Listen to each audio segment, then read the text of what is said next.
As the van filled with water, Avery unsnapped her seatbelt. She turned sideways in the driver's seat, lifting her legs out of the collection of water that filled the driver's side leg well so that her feet were facing the door. She braced herself on the middle console and aimed her heel at the corner of the driver's side window. The bottom right bend of the window was key, the survival experts had told her.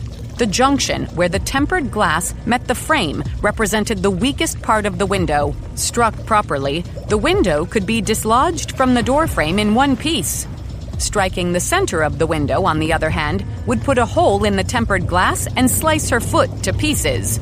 Opening the door would be impossible, as already the water had crawled halfway up the window and the external pressure would be too great.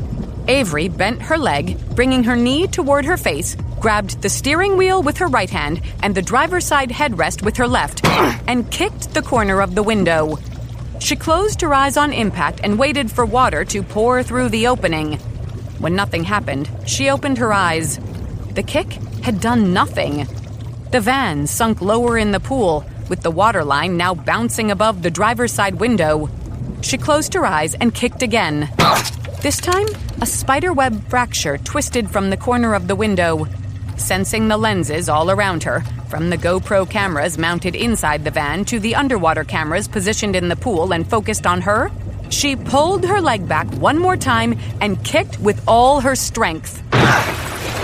Immediately, she felt the rush of water. It was colder than she imagined, and the force of it was so great that it was over her head in an instant. More panic followed when she realized she'd forgotten the survival expert's instructions to take a deep breath first before kicking the window, as the intrusive water would come fast and furious, preventing her from taking a good lungful of air before it was over her head. They were correct. Not only had she forgotten to fill her lungs with air before the water had found her, but the 3 kicks it took to blow out the window had exhausted her. She desperately needed a breath. A frantic moment followed before she looked around. It was peacefully quiet under the water, and her vision was less blurred than she imagined. She forced herself to calm down. When faced with a life-or-death situation, being calm was the #1 rule of survival. As the van completed its 14-foot descent to the bottom of the pool, Avery shut her eyes and allowed her ears to adjust to the pressure.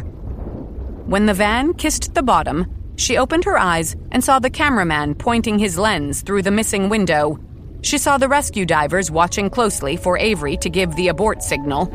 Instead, she stuck her feet through the window frame, wrapped the fingers of her right hand around the grab handle, and launched herself through the opening in a smooth glide that took her into open water.